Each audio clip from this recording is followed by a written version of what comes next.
तो हम लोग अब यहाँ पर नेक्स्ट टॉपिक देखते हैं।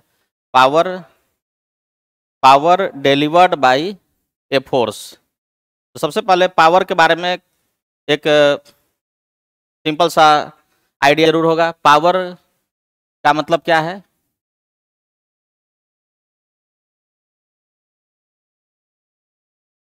जैसे हम लोग ऑलरेडी देख चुके हैं वर्क, एनर्जी, अब नेक्स्ट है पावर। तो वर्क और पावर या एनर्जी और पावर में क्या रिलेशन है?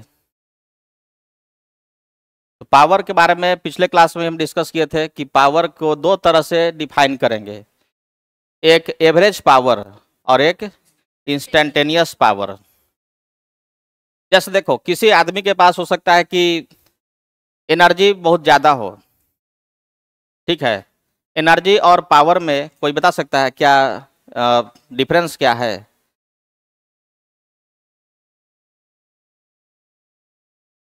एनर्जी का डेफिनेशन क्या है?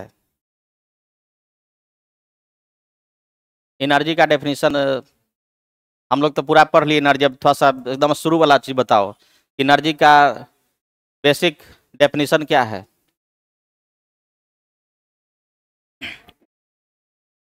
वर्क डन भाई, ऐसा कुछ, ऐसा ऐसा डेफिनेशन बताओ कि सबको लगे कि नहीं ये सही बात है, एकदम अच्छा बात बताया है, एकदम अच्छे से बताया, समझ में आ जाए। किसी गांव के आदमी को बताना है कि एनर्जी का डेफिनेशन, एनर्जी क्या चीज होता है, तो क्या बताओगे? बस बस यही हम जो सुनना चाह रहे थे। कैपेसिटी टू डू वर्क, काम करने की क्षमता के कैपेसिटी को बोलते हैं एनर्जी। तो कैपेसिटी हमारे अंदर में है, हम चाहे तो काम कर सकते हैं। जैसे एकदम समझ लो कि बहुत एनर्जेटिक आदमी है, बहुत उस मान लो 200-400 kg का आदमी पड़ा हुआ है, तुम्हारे मन में क्या आएगा कि बहुत एनर्जी वाला आदमी है। हो सकता है कि वो काम न करे, उसके अंदर कैपेसिटी है काम करने की, बोलेंगे कि एनर्जी भरा हुआ है। और पावर का क्या मतलब है? पावर का मतलब है कि कोई कितना फास्ट वर्क कर सकता है, रेट ऑफ वर्क डन। जैसे देखो, दो आदमी है, दो मशीन है, कोई मशीन एकदम स्लो काम कर रहा है तो हम क्या बोलेंगे? उसका पावर कम है। कोई मशीन बहुत फास्ट काम कर रहा है तो उसका क्या बोलेंगे? पावर ज़्यादा है। पावर का सिंपल मतलब है कि कौन कितना तेजी से वर्क हो सकता है, रेट ऑफ डूइंग वर्क। तो एनर्जी का मतलब है capacity of work, capacity to do work, ठीक है, काम करने की कैपेसिटी। और पावर का मतलब है काम करने का रेट, कौन कितना रेट से काम कर रहा है। एक सेकंड में कोई हो सकता है कि 10 जूल काम करे, और एक सेकंड में कोई हो सकता है कि 20 जूल काम कर लिया। तो पावर, जिसका जो ज़्यादा काम किया उतना समय में, यानी ज़्यादा तेजी से जो काम किया, उसका मतलब कि उसके पास पावर ज़्यादा है। तो पावर का मतलब है रेट ऑफ वर्क डन। अब रेट ऑफ वर्क डन क्या होता है? किसी इंस्टेंट पे होता है, किसी इंस्टेंट पे होता है, तो वो इंस्टेंटेनियस बात हुआ है। इंस्टेंटेनियस पावर के बारे में बात की है। तो हो सकता है कि कोई आदमी एकदम दुबला पतला हो, उसके पास लगता हो कि एकदम एनर्जी इसके पास नहीं है, लेकिन काम फास्ट किया तो उसके पास पावर ज़्यादा हुआ। अगर एनर्जी उसके अंदर में कम है तो कम समय तक ही काम कर पाएगा। और कोई आदमी हो सकता है कि बहुत एनर्जी वाला है लेकिन काम एकदम स्लो कर रहा है, तो उसका पावर क्या है? कम है। तो पावर का सिंपल मतलब है, कोई मशीन के लिए पावर डिफाइन करते हैं, किसी पर्सन के लिए पावर डिफाइन करते हैं, या उस चीज के लिए पावर डिफाइन करते हैं जो फोर्स लगा सकता है, जो फोर्स लगा करके काम कर सकता है। तो जो कोई काम कर सकता है उसके लिए हम डिफाइन करते हैं पावर। तो पावर को डिफाइन करते हैं दो तरह से, किसी इंस्टेंट पे जिसको बोलेंगे इंस्टेंटेनियस, और एक एवरेज वैल्यू। हो सकता है कोई मशीन दिन भर में कभी रुक करके काम किया, कभी कभी हो सकता है कि काम करते करते मशीन गर्म हो जाए, हमको बंद करना पड़ा, है कि नहीं? देखते होगे तुम लोग, बहुत सारा मशीन लेते होगे, जैसे मान लो तुम प्रिंटर खरीदे तो, या मोटर ही लिए, अब मोटर को लगातार दिन भर चला दोगे तो हो सकता है कि वो हीटिंग इफेक्ट के कारण जल जाए, डैमेज हो जाए। तो बीच में उसको 1 घंटा यूज किए, आधा घंटा आराम दिए, तो पूरे दिन भर का हम एक एवरेज निकालेंगे तो हम मशीन का वो पाएंगे एवरेज पावर। लेकिन जिस समय काम कर रहा है उस समय जो होगा इंस्टेंटेनियस। किसी समय रुक गया है, रुके हुए हैं, तो उस समय इंस्टेंटेनियस पावर क्या है? 0 है। तो पावर को हम लोग दो तरह से डिफाइन करेंगे, इंस्टेंटेनियस पावर और एवरेज पावर। तो पावर का रफ मतलब क्या है? It is rate. तो पावर का मतलब है रेट ऑफ वर्क डन। अब दो तरह से पावर को डिफाइन करेंगे, average power, average power, average power. Average power के लिए सिंबल क्या यूज करते थे? एवरेज का सिंबल याद है ना? ये सिंबल है एवरेज का, एवरेज पावर। देखो पावर के साथ ऐसा सिंबल है एवरेज का, एवरेज पावर। और average power delivered by machine. Average power का मतलब क्या है? एवरेज पावर का मतलब है total work done, total work done by time taken, by time taken during the work done. Total work done और टोटल वर्क होने में कितना समय लगा, दोनों का रेशियो क्या कहलाता है? Average power. एवरेज पावर किसी मशीन का, किसी पर्सन का, किसी इंजन का हम लोग कैसे डिफाइन करेंगे कि वो इंजन, मशीन या पर्सन कितने वर्क को किया, या वर्क करने का मतलब एनर्जी देना होता है, समझे? कोई मशीन, इंजन क्या करता है? एनर्जी डिलीवर करता है, एनर्जी देता है, उस एनर्जी से काम होता है। तो हम सिंपली एवरेज पावर को डिफाइन करेंगे वर्क के रूप में। हो सकता है कि मशीन जितना एनर्जी दिया हो उसका कुछ परसेंट ही काम में कन्वर्ट हुआ हो, तो वहां पर हम इस बात का ध्यान रखेंगे कि हमको पूरा एनर्जी नहीं लेना है, जितना एनर्जी दिया उसका कुछ परसेंट कन्वर्ट हुआ। जैसे मान लो कि कोई मोटर है, मोटर क्या करता है? मोटर, इंजन जो भी है, देखते होगे कि पानी समरसेबल ये सब लगाते हैं, पानी खींचने वाला मोटर लगाते हैं, तो उसका जो रेटिंग रहता है वो एचपी में रहता है, कि उसका मोटर का या उस मशीन का पावर है हॉर्स पावर, हॉर्स पावर, ठीक है? तो उसका एचपी में रेटिंग रहता है। मान लो कि घर में जनरली 2 एचपी का मोटर लगा हुआ है। अब इसको बिजली से एनर्जी मिला, इलेक्ट्रिसिटी सप्लाई से एनर्जी मिला 50 जूल, 50 जूल एनर्जी मिला, और उसमें से ये कुछ लॉस हो रहा है, हीट में कन्वर्ट हो रहा है। और मान लो कि इसका कुछ परसेंट, जैसे मान लो कि 40 जूल एनर्जी को ये वर्क में कन्वर्ट कर पाया, तो इसका पावर हम कैसे क्या बताएंगे? ये वर्क लेंगे कि एनर्जी लेंगे? वर्क लेंगे। Work done by time taken. तो एवरेज पावर का मतलब है work done by time taken, time taken during work done, ये एवरेज पावर। अब यहां से कोई पावर का यूनिट बता सकता है? What is unit of power? Watt हम तो पिछले ही क्लास में बता ही रहे थे, अभी फिर बता रहे थे। यहाँ से बता सकते हैं कि पावर का यूनिट क्या होगा? Watt. Watt is the unit of power. Work का क्या होता है? जूल। टाइम का क्या होता है? सेकेंड। तो यहाँ से हम बता सकते हैं कि एसआई सिस्टम में SI unit of power, SI unit of power is, तो वर्क का हो गया जूल, एनर्जी का भी जूल, और बाई टाइम का हो गया सेकेंड। जूल पर सेकेंड को बोलते हैं वाट। वाट को रिप्रेजेंट करें कैपिटल डब्ल्यू से, और अगर पूरा लिखना है तो स्मॉल लेटर्स लिखो। तो एसआई यूनिट हो गया जूल पर सेकेंड, जिसको क्या बोलते हैं? जिसको बोलते हैं watt. Watt is the unit of power. कोई भी ऐसा क्वेश्चन पूछेगा ना तो उसका आंसर तुरंत मिल रहा है। और बहुत सारा यूनिट है पावर का। जैसे पुराने जमाने में तुम देखते होगे, पुराना कहानी पढ़ते होगे, जिसमें बात होता है कि एक राजा था जिसके पास 10 हाथियों के बराबर बल था, पावर था। बल को पावर के तरह ही माना गया है पुराने कहानी सब में। 10 हाथी का पावर था, हनुमान जी में 1000 हाथियों का पावर था, इससे सुनते थे ना। तो पुराने जमाने में पावर का जो मेजरमेंट होता था वो जानवर के का यूज करके होता था, हाथी, घोड़ा, ये सब चीज होता था। तो हम लोग का अभी तक वही ट्रेडिशन चल रहा है। तो पावर मेजर करने का जो ट्रेडिशनल यूनिट है, लोकप्रिय है सब जगह, वो कौन सा है? Horse power. तो एक और पावर है यूनिट ऑफ पावर इज, और एक है हॉर्स पावर। Horse power. अब सबको पता है एक हॉर्स पावर में कितना वाट होता है? 746 वाट। 1 हॉर्स पावर में 746 वाट। चलो थोड़ा हॉर्स पावर के बारे में दिखाते हैं। देखो पावर से फीलिंग कैसा आता है किसी मैजिकल पावर है। तो ठीक है, इसको याद कर ली सब कोई। 1 हॉर्स पावर मतलब 746 वाट। चलो एक सवाल बनाओ सब कोई आसान सा। चलो एकदम आसान सवाल।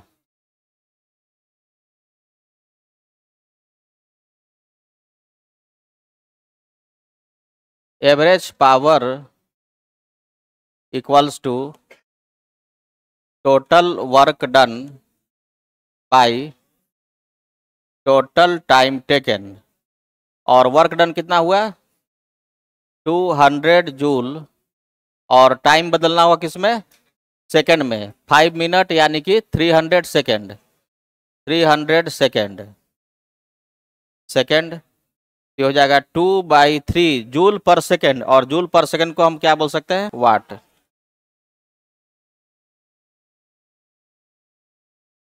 तो अब इसका आंसर क्या होगा। तो इस बार देखो क्या दिया हुआ है, पावर गिवन है, टाइम गिवन है, अब क्या पूछा जा रहा है वर्क। देखो यहाँ पर पावर इक्वल्स टू क्या होता है work done by time. Work by time power होता है, तो इसलिए वर्क इक्वल्स टू क्या हो जाएगा work done equals to power into time. Power into time, ठीक है कोई दिक्कत। वर्क डन बराबर पावर इनटू टाइम। और ये पावर कौन सा पावर लेना है, कांस्टेंट है कि एवरेज है। कुछ नहीं बोला गया, बोला कि पावर मशीन का इतना, मतलब वो उसका कांस्टेंट पावर दे रहा है। पावर हर समय सेम दे रहा है। कांस्टेंट पावर अगर रहेगा तो ये फॉर्मूला यूज करेंगे वर्क बराबर power into time. Work equals to power में टाइम से मल्टीप्लाई कब करना है, जब पावर क्या हो कांस्टेंट हो। ये ध्यान रखना है, when power is constant then work equals to power into time. Power कितना दिया हुआ है मशीन का 3.5 हॉर्स पावर, 3.5 HP, और टाइम कितना है 2 दिन। यही हो गया वर्क डन। अब इसको सुटेबल यूनिट में लाएंगे ना, वर्क का यूनिट क्या है जूल है, जूल में बदलेंगे सही से। ये भी यूनिट हो गया, HP इंटू डेज भी वर्क का यूनिट हो गया, ठीक है। लेकिन SI सिस्टम में नहीं है, हमको इसको SI सिस्टम में लाना है, तो HP को बदल दो वाट में, तो 3.5 और 1 HP में होता है 746 जूल पर सेकेंड। इतना जूल पर सेकेंड, वाट मतलब क्या होता है जूल पर सेकेंड। और 2 दिन को किसे बदलना होगा सेकेंड में, तो 2 into 24 our into 3600 second. Second second cut के क्या बचेगा जूल बचेगा, तो आंसर अब आ जाएगा किसमें जूल में। ये हो जाएगा 3.5 इंटू 746 इंटू 2 इंटू 24 इंटू 3600, और इधर क्या बचा जूल बचा। कितना आया था जी 1,97,000। तो बहुत ज़्यादा आ जाएगा ना, भगवान करे इतना पैसा तुम्हारे पास पहुंच जाए। चलो जो आएगा ना कैलकुलेट करके वही आंसर हो जाएगा 45 करोड़। चलो ठीक है, मिजाज खुश हो गया, इतना पैसा 45 करोड़ एक दिन में आ जाए ना बिना पढ़ाई किए।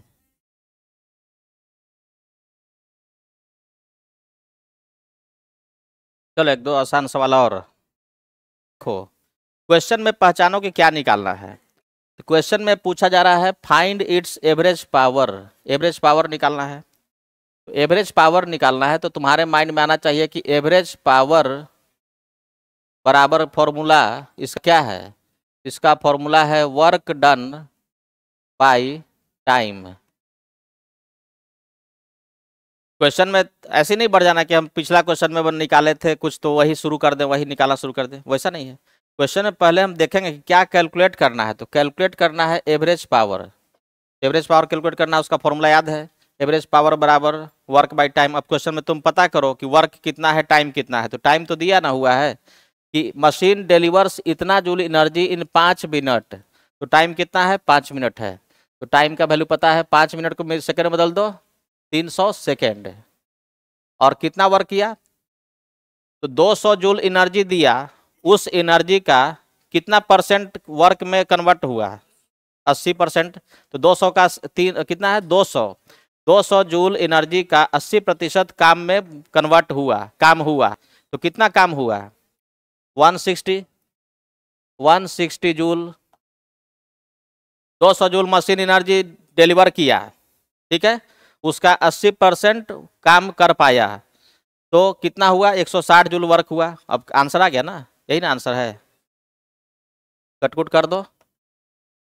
तो 16/30, 15/8/15, 8/15 वाट।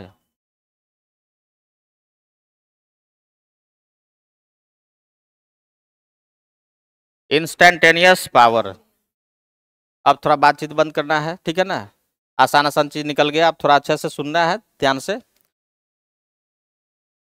ध्यान से सुनेंगे सब, पूरा पावर चैप्टर ही आसान है। पावर नाम है, चैप्टर आसान है। डरो मत कि पावर चैप्टर है। इंस्टेंटेनियस पावर, इंस्टेंटेनियस का मतलब पहले से हम लोग जान रहे हैं, काइनेमेटिक्स में पढ़े थे। Instantaneous velocity, instantaneous acceleration.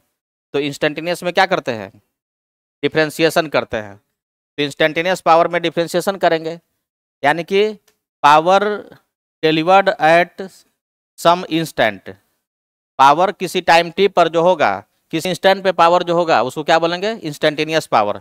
जैसे मान लो कि 10 बजकर इतना मिनट पर मशीन का ये पावर रहा, तो इंस्टेंट उस एग्जैक्ट मोमेंट पर जो बात करेंगे वो पावर इंस्टेंटेनियस हो गया। और एक इंटरवल में बात करेंगे वो कौन सा होगा, एवरेज होगा। तो हम लोग एग्जैक्ट मोमेंट में बात करें तो power at an instant,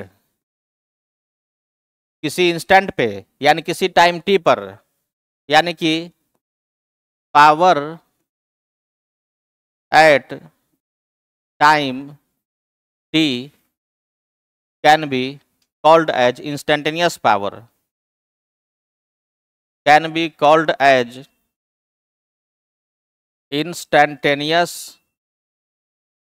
instantaneous power. तो किसी टाइम टी पर जो पावर हम लोग बात करेंगे, मान लो हम बोले कि 1 सेकंड बताओ, 2 सेकंड बताओ, 5 सेकंड बताओ, तो वो पावर हो जाएगा इंस्टेंटेनियस पावर। और इंस्टेंटेनियस कोई भी वैल्यू होता है, पावर हो, वेलोसिटी हो, एक्सेलरेशन हो, केवल उसको सिंबल से लिख दो। और एवरेज के लिए हम लोग सिंबल ऐसा लगाते थे ना, ये सिंबल किसका है, एवरेज का, एवरेज पावर।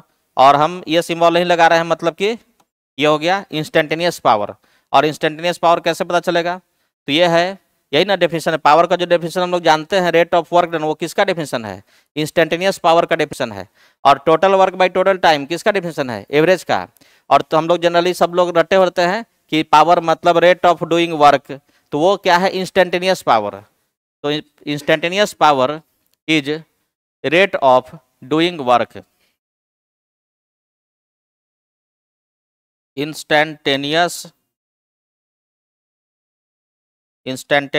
पावर क्या है, तो it is rate of work done, rate of work done.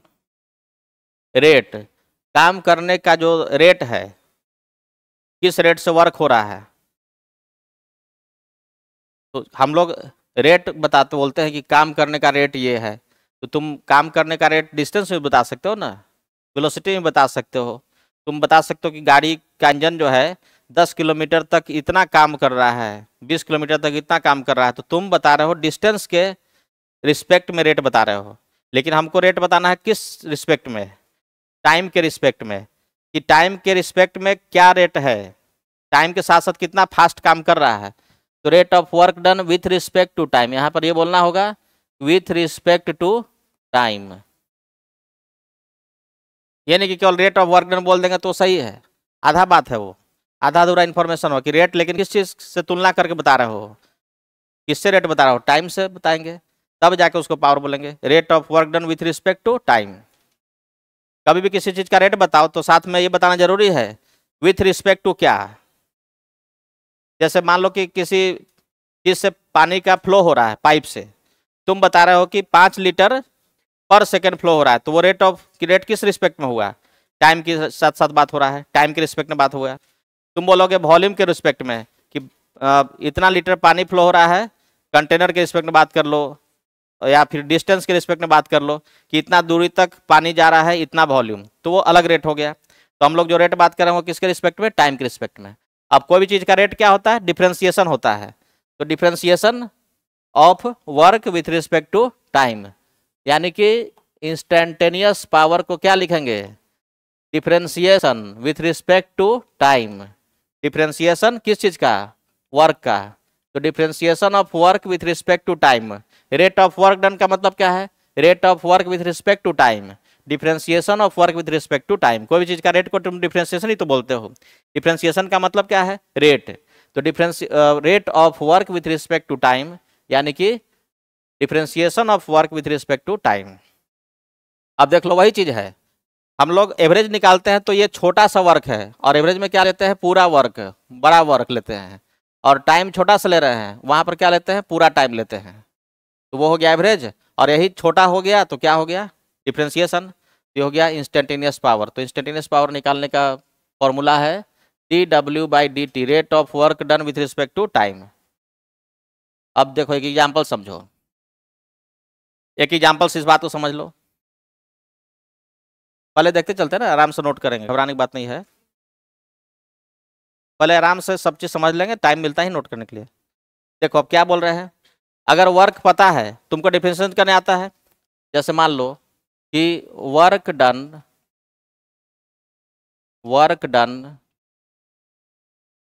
By a machine, work done by a machine is given as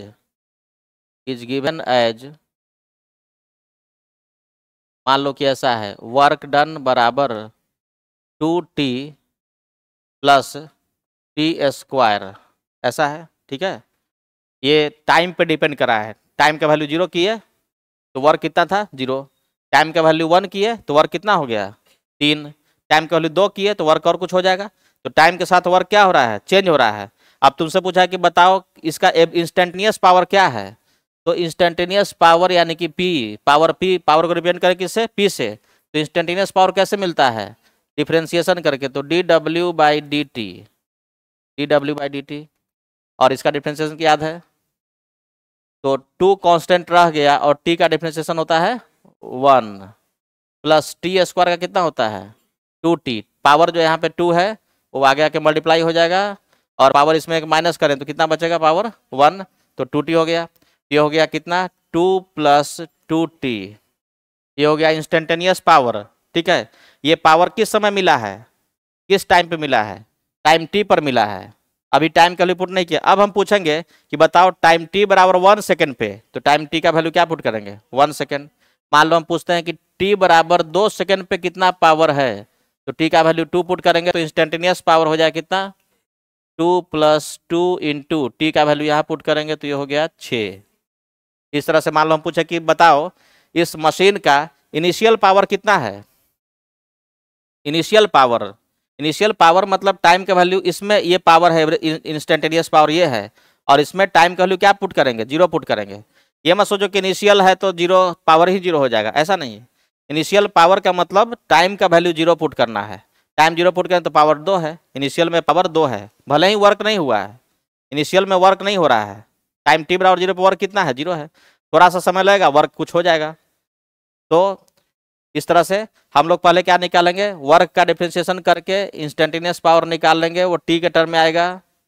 और फिर किसी टाइम पे पूछा जाए तो बाद में टी का वैल्यू पुट करके निकाल लेंगे उस इंस्टेंट पे पावर। तो ये हो गया इंस्टेंटेनियस पावर। चलो अब उतार लो इसके बाद। उसके एकदम आसान आसान क्वेश्चन है, इस पर क्या करना होगा? डिफरेंशिएशन करना है। कभी भी इंस्टेंटेनियस पावर निकालना है तो वर्क का डिफरेंशिएशन कर देना है। चलो जल्दी से देखो इसको क्या होगा आंसर। यहाँ पर गिवन है work equals to 5t² minus 6t, ठीक है। और इससे निकालना हम लोग को किसी इंस्टेंट पे पावर, तो पावर निकालने के लिए करना होगा डिफ्रेंसिएशन dw/dt, और इसका डिफ्रेंसिएशन कितना होगा 10t-6। और अब पूछा गया पावर किस समय, इनिशियल टाइम यानी t इक्वल्स टू 0, पावर हो जाएगा 10t इंटू 0 माइनस 6, ये आ गया -6। क्या पावर माइनस हो सकता है, पावर माइनस में हो सकता है कि नहीं हो सकता है, नहीं हो सकता है, पावर माइनस में हो सकता है कि नहीं। अब ये बताओ वर्क निगेटिव हो सकता है कि नहीं, हो सकता है, निगेटिव वर्क हो सकता है, टाइम भले लग जाए कुछ, तो पावर क्या हो सकता है, निगेटिव है। नहीं सुने हो दशहरा उस समय गांव देहात में कि बाहर काजल लगा के निकलो, नहीं तो निगेटिव पावर वाला आदमी सब रहता है। निगेटिव शक्तियां हो सकती है, निगेटिव शक्तियां होती है, तो निगेटिव पावर होता है, एकदम सिंपल सा बात है। Work by time, work negative होगा तो पावर निगेटिव हो सकता है, ठीक आंसर क्वेश्चन है।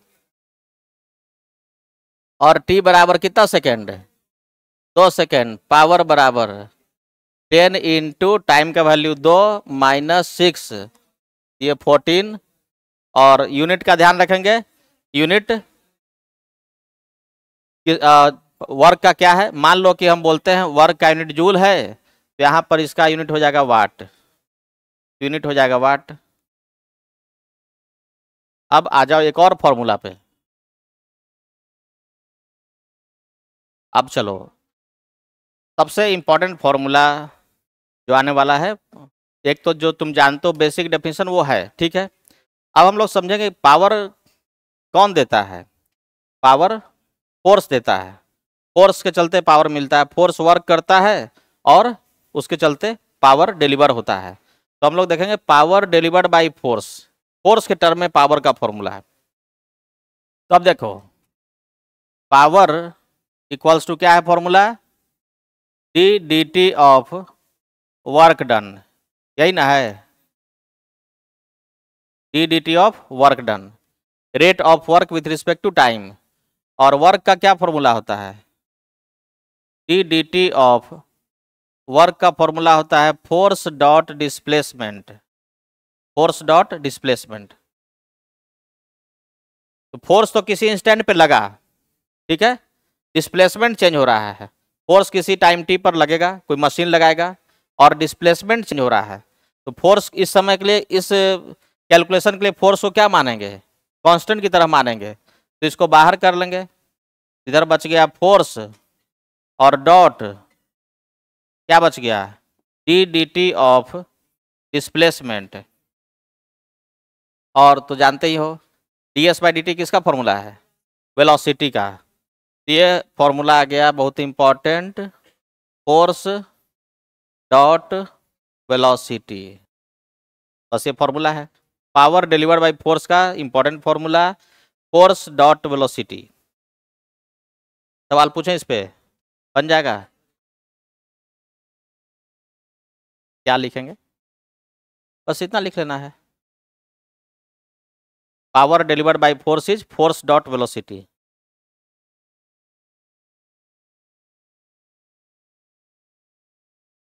और ये पावर जो है वो कौन सा पावर है, इंस्टेंटेनियस,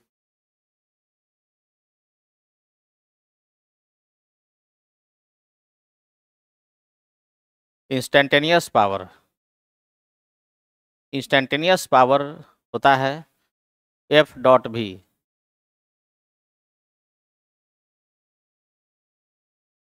इस फॉर्मूला को सबको याद करेंगे बढ़िया से। पावर का फॉर्मूला होता है work with respect to time, rate of work done with respect to time.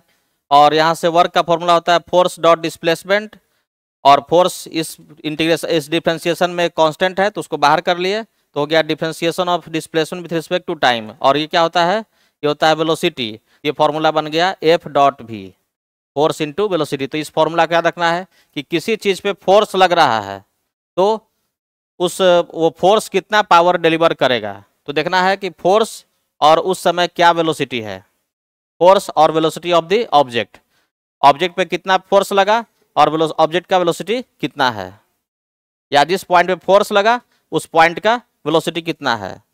ये है velocity of point of application of force, point of application of force. याद रखना है कि इंस्टेंटेनियस पावर बराबर फोर्स, फोर्स जो किसी पॉइंट पे लग रहा है, फोर्स किसी पॉइंट पे लगेगा ना, तो फोर्स जिस पॉइंट पे लगा उस पॉइंट का velocity, point of application of velocity of point of application of force.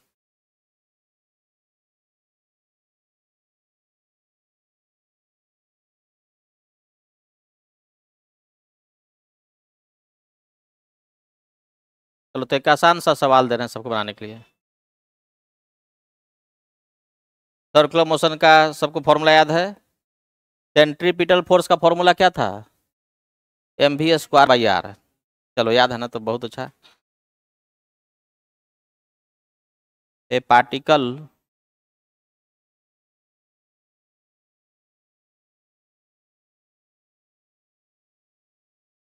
कौन सा आंसर होगा,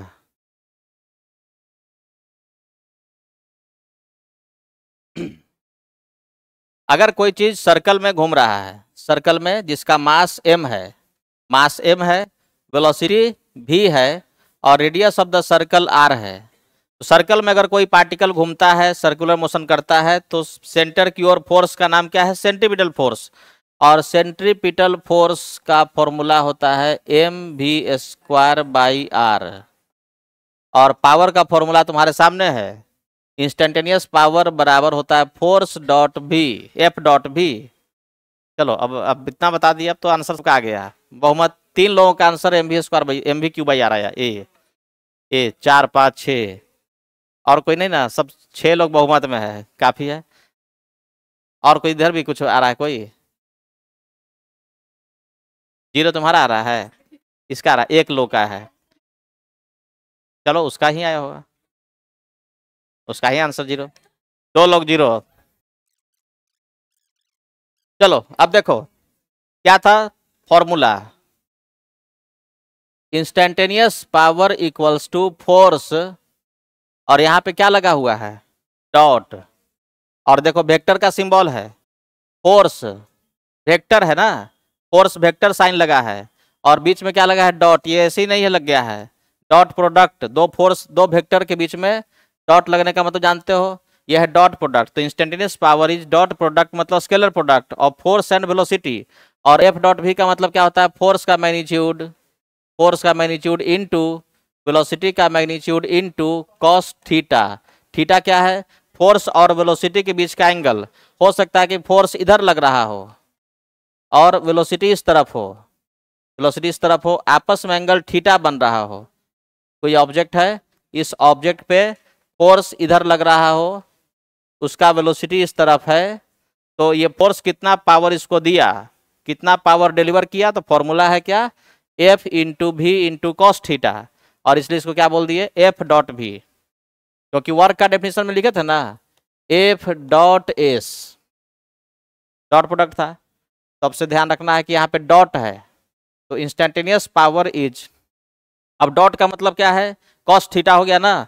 अब देखो सेंट्रीपिटल फोर्स किधर लगता है, सेंट्रीपिटल फोर्स लगता है सेंटर की तरफ, ये है सेंट्रीपिटल फोर्स, और वेलोसिटी है टेंजेंट के लॉन्ग वेलोसिटी, तो फोर्स और वेलोसिटी बीच में एंगल कितना हो गया, 90 डिग्री, तो थीटा हो गया 90 डिग्री, थीटा 90 डिग्री, तो वर्क डन, पावर डिलीवर क्या हो जाएगा, 0 हो जाएगा, पावर डिलीवर हो जाएगा 0।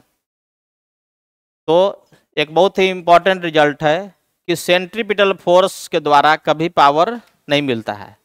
सेंट्रीपिटल फोर्स अगर लग रहा है किसी भी चीज पे, अगर सेंटर की ओर फोर्स लग रहा है, तो वो फोर्स कभी वर्क नहीं करता है, वो फोर्स कभी वर्क नहीं करेगा, कभी पावर नहीं देगा, पावर नहीं देगा तो कभी एनर्जी बढ़ेगा, कभी एनर्जी नहीं बढ़ेगा। अब तुम सोचो कि कभी ऐसा गेम खेला ना कि एक बच्चा दूसरे बच्चा का हाथ फंसा लिया और सर्कल में घूम रहा है, जो भारी है वो थोड़ा सेंटर में है और कमजोर वाला बाहर बाहर घूम रहा है, ठीक है।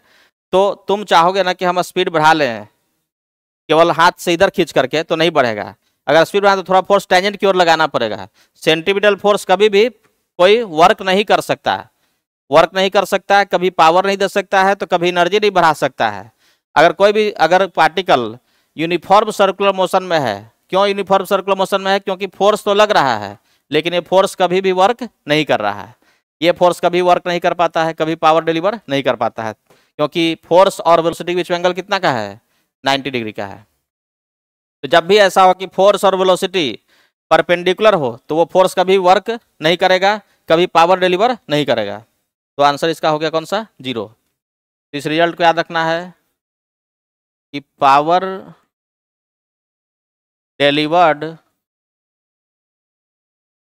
Delivered by, that is centripetal force is perpendicular to velocity. इसका मतलब पावर बराबर 0, power delivered by centripetal force is 0। यहाँ आप देख सकते हैं कि सेंट्रीपिटल फोर्स लगता है हमेशा सेंटर की तरफ और वेलोसिटी हमेशा होता है टेंजेंट के लॉन्ग, तो ये आपस में क्या है? परपेंडिकुलर। तो power delivered by centripetal force हमेशा होता है 0, और ये फोर्स कभी भी एनर्जी नहीं सप्लाई करेगा, कभी स्पीड नहीं बढ़ा सकता है। पावर ही 0 है तो कभी एनर्जी नहीं देगा, कभी पावर नहीं मिलेगा, एनर्जी नहीं मिलेगा, वर्क नहीं होगा। तो इसके द्वारा वर्क नहीं होगा, कभी स्पीड ये बढ़ा पाएगा? नहीं बढ़ा पाएगा। तो इसलिए बोल सकते हैं कि सेंट्रीपिटल फोर्स कभी भी स्पीड नहीं बढ़ा सकता है। 12th में हम लोग ये चीज़ पढ़ेंगे मैग्नेटिज्म में कि मैग्नेटिक फोर्स हमेशा होता है वेलोसिटी के परपेंडिकुलर।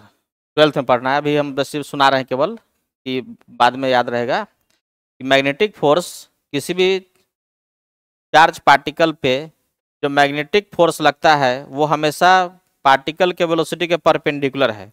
जैसे मान लो कि कोई इधर चला तो मैग्नेटिक फोर्स इसके परपेंडिकुलर हो सकता है, इधर लग जाए या ऊपर लग जाए, हमेशा वेलोसिटी के परपेंडिकुलर है। वेलोसिटी मान लो कि ऊपर की तरफ है तो मैग्नेटिक फोर्स उसके परपेंडिकुलर ऐसे लग सकता है, इधर लग सकता है। हमेशा मैग्नेटिक फोर्स का डायरेक्शन वेलोसिटी के परपेंडिकुलर होता है। तो क्या मैग्नेटिक फोर्स कभी वर्क कर पाएगा, कभी पावर दे पाएगा, कभी स्पीड बढ़ा पाएगा? नहीं बढ़ा पाएगा। कभी भी मैग्नेटिक फील्ड किसी चार्ज पार्टिकल के स्पीड को नहीं बढ़ा सकता है, वो केवल डायरेक्शन को चेंज कर सकता है। स्पीड को बढ़ाने का काम कौन करता है? इलेक्ट्रिक फील्ड करता है। ये सब हम लोग 12th में पढ़ेंगे, अभी बस समझना है कुछ इन्फॉर्मेशन। तो फाइनल रिजल्ट क्या बोलेंगे? इंस्टेंटेनियस पावर बराबर एफ डॉट भी, यानी कि फोर्स का मैग्नीट्यूड वेलोसिटी का मैग्नीट्यूड इनटू कॉस थीटा। इसको याद कर लेना है। इंस्टेंटेनियस पावर का एक और फॉर्मूला मिल गया। एक तो फॉर्मूला था वर्क का डिफरेंशिएशन, दूसरा फॉर्मूला है force dot velocity F dot भी। डॉट प्रोडक्ट का दूसरा नाम क्या है? Scalar product. डॉट प्रोडक्ट और स्केलर प्रोडक्ट।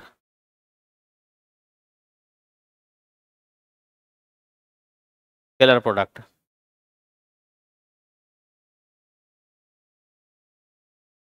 चलो देखो तो बनेगा power delivered by the force.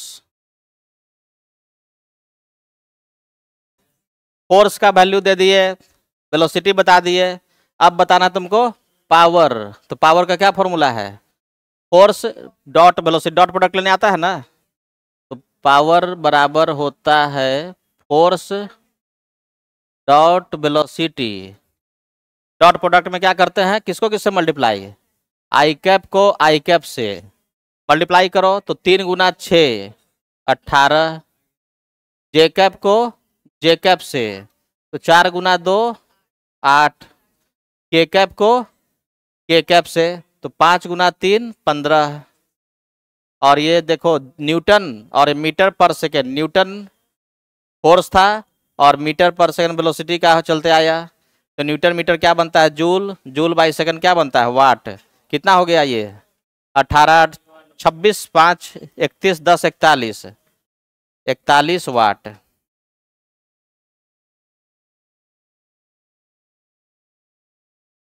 चलो, फोर्स डॉट वेलोसिटी पावर बराबर, अब डॉट लो दोनों का, डॉट लो।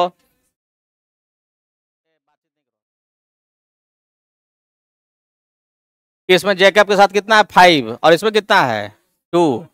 जेकब जेकब से मल्टीप्लाई होगा, कितना बचा 10। आई कैप, इसमें आई कैप 0 है तो 0, आई कैप 0 हो गया।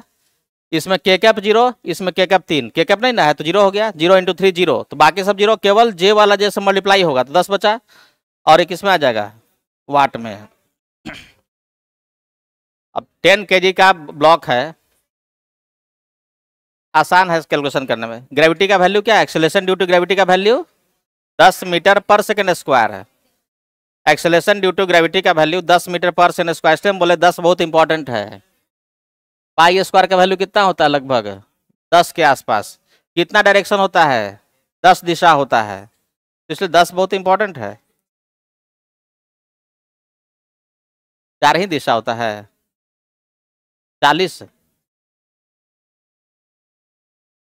चलो देखो, 10 kg का ऑब्जेक्ट है और coefficient of friction, coefficient of friction, friction सबको याद ही है। कोफिशिएंट ऑफ फ्रिक्शन म्यू बराबर है 0.8, 0.8। और ये ऑब्जेक्ट मूव कर रहा है, किसी इंस्टेंट पर इसका वेलोसिटी मान लो कि है 20 meter per second, 20 meter per second, ठीक है। Velocity of a block is 20 meter per second at some instant, ठीक है। तो उस इंस्टेंट में बताना है कि पावर कितना डिलीवर हुआ है by different forces, mg, normal और फ्रिक्शन। 3 फोर्स लग रहा है ना, इस ऑब्जेक्ट पे 3 फोर्स लग रहा है, एक इसका अपना mg, एक इस पे नॉर्मल और एक friction. Velocity of a block at N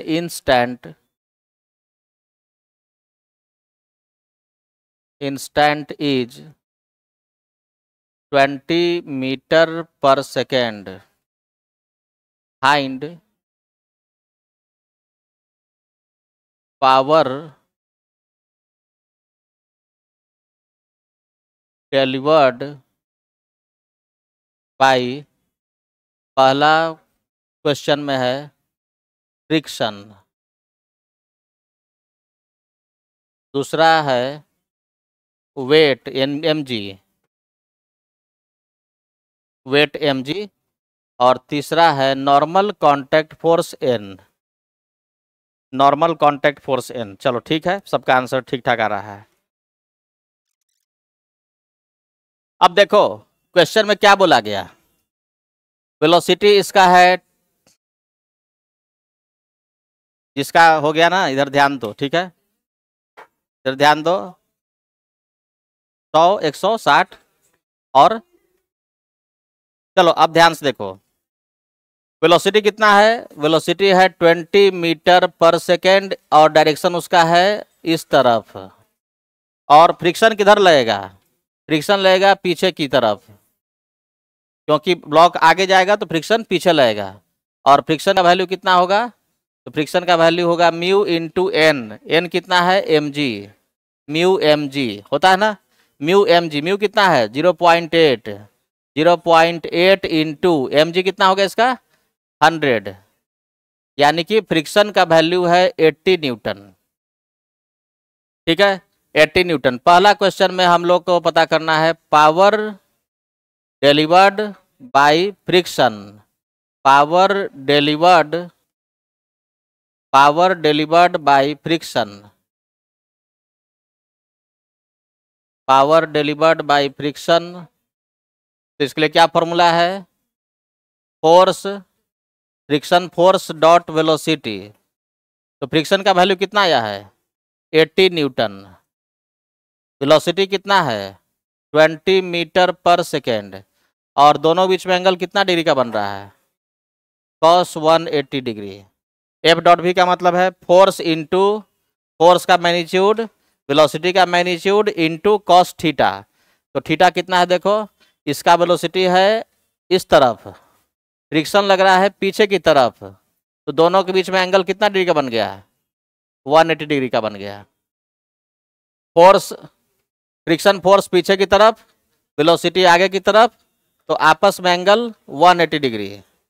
यहाँ पर cos 180, cos 180 -1, तो -160 जूल पर सेकंड यानी कि वाट, 1600 वाट। अब आ जाओ दूसरा question, power delivered by mg, mg force कितना पावर दे रहा है, तो देखो mg किधर लग रहा है, mg लग रहा है नीचे की तरफ, mg नीचे की तरफ, और वेलोसिटी है इस तरफ, आपस में एंगल कितना बन गया 90 डिग्री, तो पावर कितना हो जाएगा, 0 होगा, क्योंकि force into velocity into cos 90 0 होता है। इस तरह से तीसरा क्वेश्चन में है power delivered by normal force, तो नॉर्मल फोर्स किधर लग रहा है ऊपर, नॉर्मल और वेलोसिटी के बीच में एंगल कितना है 90 डिग्री, तो पावर डिलीवर्ड बाय नॉर्मल भी कितना हो जाएगा, 0 हो जाएगा। यहाँ पर फ्रिक्शन पावर दे रहा है निगेटिव, पावर निगेटिव दे रहा है मतलब एनर्जी निगेटिव इसको दे रहा है, मतलब इस एनर्जी ले रहा है और एनर्जी इसका कम कर रहा है, तो इसका स्पीड क्या होगा, घटेगा। कोई पावर निगेटिव है, इसका मतलब क्या है, इसका मतलब है कि उस ऑब्जेक्ट में का एनर्जी कम हो रहा है, निगेटिव वर्क उस पर हो रहा है। अब ये देखो कि एक पुली ब्लॉक सिस्टम है, पुली ब्लॉक सिस्टम है और दोनों ब्लॉक रेस्ट से रिलीज किया गया, ब्लॉक्स आर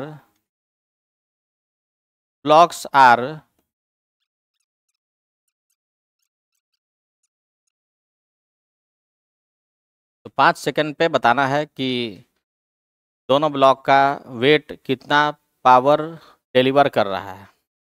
अब देखो इसमें सब चीज रिवीजन हो जाएगा, न्यूटन्स लॉज ऑफ मोशन में निकाले थे ना एक्सेलरेशन, ये सब फॉर्मूला याद है तो डायरेक्ट फॉर्मूला यूज करो।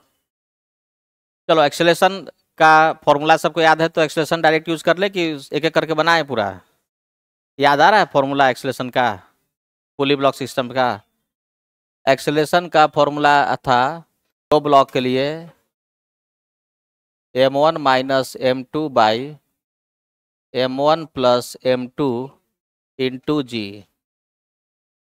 तो एक ब्लॉक का मास कितना है 7 kg, m1 7 माइनस m2 कितना है 3 बाई 7 प्लस 3 और इंटू जी, तो हो गया कितना 4/10, 4/10 और इंटू जी का वैल्यू भी कितना 10, ये हो गया 4 metre per second square.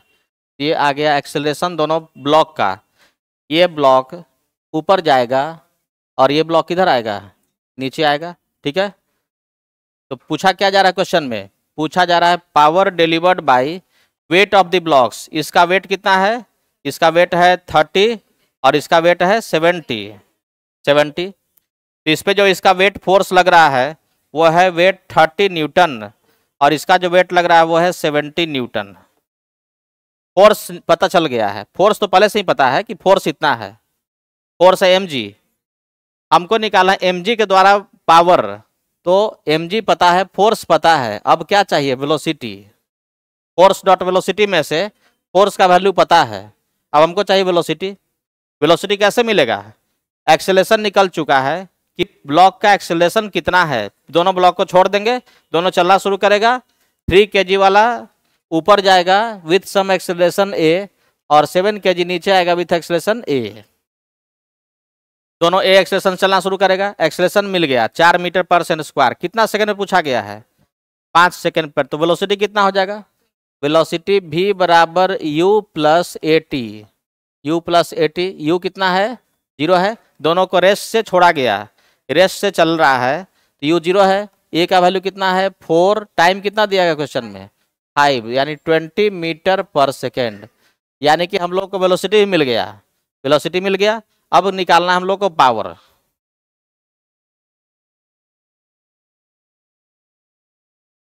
Power on 3 kg। पहला में कैलकुलेट करना है पावर ऑन 3 kg। देखो ध्यान से, 3 kg का वेट किधर है? नीचे की ओर, और इसका वेलोसिटी किधर है? ऊपर की ओर। और 5 सेकेंड पर इसका वेलोसिटी कितना है? 20 मीटर पर सेकेंड।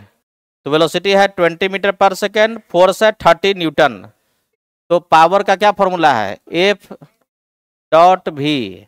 तो फोर्स है 30 न्यूटन और वेलोसिटी कितना है? 20 मीटर पर सेकेंड। और आपस में एंगल कितना है? एंगल कितना है? 180 डिग्री। देखो इसका वेलोसिटी ऊपर है, फोर्स नीचे है, तो आपस में एंगल 180 डिग्री का। तो कॉस 180 डिग्री। ये हो जाएगा माइनस कितना? 600 वाट। 600 वाट सही था ना? वो तो अच्छा। और दूसरा क्या है? Power on 7 kg। तो फॉर्मूला वही है ना, एफ डॉट भी। 7 kg का फोर्स किधर है? 7 kg का फोर्स है, देखो फोर्स इसका है 70 न्यूटन नीचे की तरफ, और वेलोसिटी भी इसका किधर है? नीचे की तरफ। दोनों सेम डायरेक्शन में, एंगल कितना डिग्री? 0 डिग्री। तो यहाँ पर सेकेंड क्वेश्चन में पावर ऑन 7 kg, तो force into velocity, force dot velocity, तो फोर्स कितना है? 70 न्यूटन। वेलोसिटी कितना है? 20 मीटर पर सेकेंड। आपस में एंगल कितना डिग्री का बन रहा है? 0 डिग्री का। ये हो गया 1400 वाट। देखो इस पे इसका वेट कितना पावर दे रहा है? 1400 वाट। और इस पे कितना दे रहा है? माइनस 600 वाट। दोनों पर मिलाकर के टोटल कितना पावर मिल रहा है? 800 वाट। इस पे प्लस 14, इस पे माइनस 600, दोनों का मिला दो, टोटल पावर दोनों को मिल रहा है mg के द्वारा कितना? 800 वाट। अगर हम पूछते कि टेंशन कितना पावर डिलीवर कर रहा है, तो टेंशन फोर्स निकालना पड़ता है, न्यूटन सेकेंड लॉ का इक्वेशन लिख करके टेंशन निकालना पड़ता है। टेंशन निकालते और फिर फोर्स ये टेंशन का लेते और वेलोसिटी ये लेते, फोर्स डॉट वेलोसिटी। कौन सा फोर्स बोला गया? क्वेश्चन में देना था ध्यान। पूछा गया वेट, तो वेट लेना है। अगर हम बोलते टेंशन फोर्स, तो टेंशन स्ट्रिंग बोला था, तो स्ट्रिंग का फोर्स टेंशन फोर्स लेते। तो यहां पर वेट बोला गया था। तो एकदम आसान क्वेश्चन था। सबको एक्सप्रेशन उससे निकालने वाला याद है कि भूल गए? याद है ना? आज अगर भूल गए हो तो घर पे रिवीजन कर लोगे उसका फिर से, पुली ब्लॉक सिस्टम में था तो वेट लिखा हुआ था। क्या बोलो? एंगल का एंगल में देखो 7, देखो ये हल्का है, ये भारी है, ये किधर आएगा? नीचे। तो इसका वेलोसिटी किधर होगा? नीचे की ओर। और फोर्स mg किधर लग रहा है? नीचे की ओर। दोनों सेम डायरेक्शन में है, तो ये ऊपर जाता, तो 180 इधर होता, इधर 0 होता।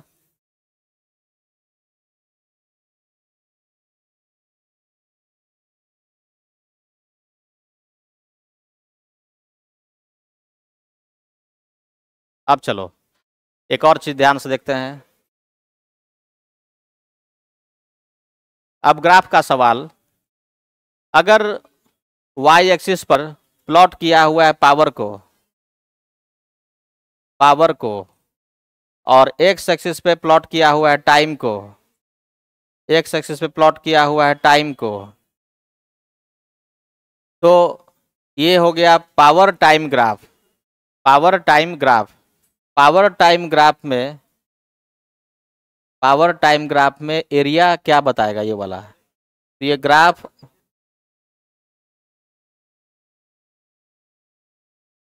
और पावर टाइम ग्राफ और टाइम के बीच का एरिया, ये एरिया जो आया वो एरिया किसके बराबर होगा? एरिया का मतलब क्या होता है? एरिया का मतलब होता है y और x दोनों का प्रोडक्ट, y इंटू एक्स होता है। अगर हम यहाँ पर एक ऐसा रेक्टेंगल बना दें, ये लेंथ मान लो कि पावर का है, इधर लेंथ किसका है? टाइम का है। ये एरिया जो बनेगा वो एरिया क्या बताएगा, एरिया इसका निकालेंगे तो एरिया होगा ये वाला लेंथ इंटू ये लेंथ, एक लेंथ है ये वाला पावर का और ये टाइम का है, तो पावर इंटू टाइम करते हैं तो क्या मिलता है, वर्क मिलता है। ये पूरा एरिया क्या है, एरिया वर्क के बराबर है। तो area under power time graph and time, ये ग्राफ और टाइम के बीच का एरिया बताएगा वर्क डन। इसको ध्यान रखेंगे।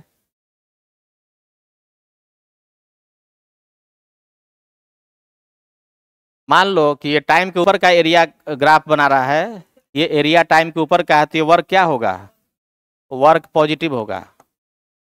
और अगर एरिया टाइम के नीचे का है तो ये वर्क निगेटिव हो जाएगा, क्योंकि एरिया के बारे में जानते हैं हम लोग कि इस स्केल इस एक्सिस एक्स एक्सिस के ऊपर का एरिया प्लस और नीचे का एरिया माइनस, तो ये एरिया बताएगा निगेटिव वर्क है।